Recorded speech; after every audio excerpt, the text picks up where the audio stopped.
नमस्कार आदाब। Joy Biden का नाम यूं तो पूरी दुनिया जानती है क्योंकि अब वो अमेरिका के नए राष्ट्रपति हो गए हैं। जी हाँ, डोनाल्ड ट्रंप के बाद अब जॉय बाइडेन अमेरिका के नए राष्ट्रपति हैं। आपको बताते हैं जो बाइडेन के अमेरिका के राष्ट्रपति बनने के बाद उत्तर प्रदेश के आजमगढ़ और अलीगढ़ में क्यों खुशी का माहौल है। आखिर अलीगढ़ मुस्लिम विश्वविद्यालय और आजमगढ़ से जॉय बाइडेन का क्या ऐसा रिश्ता है कि जो उनके राष्ट्रपति बनने के बाद यहाँ खुशी का माहौल है, यहाँ लोग एक दूसरे को मिठाइयाँ खिला रहे हैं और मुबारकबाद दे रहे हैं।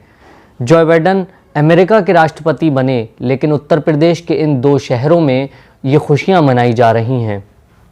उत्तर प्रदेश का आजमगढ़ ज़िला यूं तो अपनी कई चीज़ों को लेकर चर्चा में रहता है। कभी अंडरवर्ल्ड से इसका नाम जोड़ा जाता है तो कभी अलग अलग तरीके से आजमगढ़ की चर्चा होती है।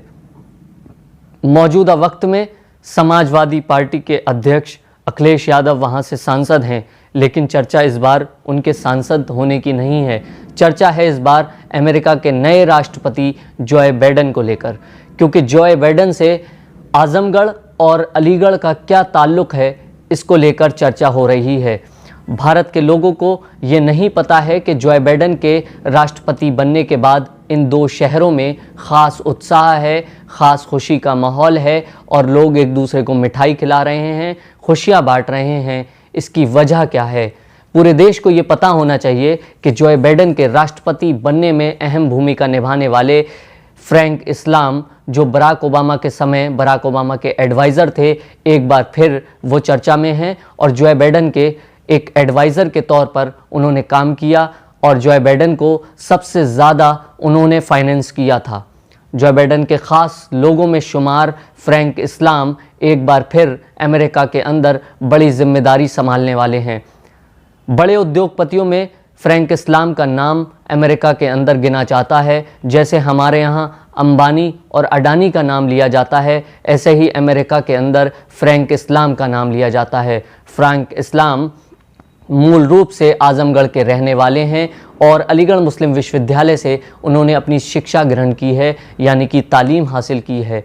अलीगढ़ मुस्लिम विश्वविद्यालय से पढ़ने के बाद वो अमेरिका शिफ्ट हो गए थे और वहाँ अपना उन्होंने बिज़नेस शुरू किया था, जिसके बाद उनके ताल्लुकात अमेरिका की राजनीति में बढ़ते चले गए और बराक ओबामा के समय उन्होंने बराक ओबामा के इलेक्शन को फाइनेंस किया था, यानी कि उनके इलेक्शन में पैसा लगाया था, जिसके बाद बराक ओबामा को बड़ी जीत मिली थी और यही वजह थी कि वो बराक ओबामा के सबसे ख़ास लोगों में शुमार थे। जब बराक ओबामा भारत आए थे तब फ्रैंक इस्लाम उनकी कोर कमेटी में भारत आए थे। फ्रैंक इस्लाम ने आजमगढ़ और अलीगढ़ दोनों ही जगहों को एक मोटी रकम दी थी। आजमगढ़ के अंदर उन्होंने कई चैरिटेबल हॉस्पिटल खोले और अलीगढ़ मुस्लिम विश्वविद्यालय में उन्होंने मैनेजमेंट इंस्टीट्यूशन के लिए करोड़ों रुपए दिए। अलीगढ़ मुस्लिम विश्वविद्यालय का जो नया मैनेजमेंट इंस्टीट्यूशन है उसका नाम है Frank Islam institute of management, जो अलीगढ़ मुस्लिम विश्वविद्यालय का जो मैनेजमेंट का कैंपस है। फ्रैंक इस्लाम एक बार फिर चर्चा में है क्योंकि जॉय बाइडेन के इलेक्शन में सबसे ज़्यादा फ्रैंक इस्लाम ने ही पैसा इन्वेस्ट किया था। फ्रैंक इस्लाम उनके ख़ास एडवाइज़रों में से एक थे और फ्रैंक इस्लाम जॉय बाइडेन के जो कार्यकाल होगा उसमें बड़ी भूमिका निभा सकते हैं। एक बार फिर उन्हें एडवाइज़र बना जा सकता है या फिर उससे भी बड़ी कोई और पोस्ट उन्हें अमेरिका के अंदर दी जा सकती है। फ्रैंक इस्लाम भारत के उन बेटों में से हैं जो अमेरिका के अंदर रहकर अपना नाम रोशन कर रहे हैं, भारत का नाम रोशन कर रहे हैं, आजमगढ़ का नाम रोशन कर रहे हैं और अलीगढ़ मुस्लिम विश्वविद्यालय का नाम रोशन कर रहे हैं। अलीगढ़ मुस्लिम विश्वविद्यालय के तराने में कहा जाता है, जो अब्र यहाँ से उठेगा वो सारे जहाँ पर बरसेगा, और फ्रैंक इस्लाम इस बात को सच साबित करते हुए नज़र आ रहे हैं।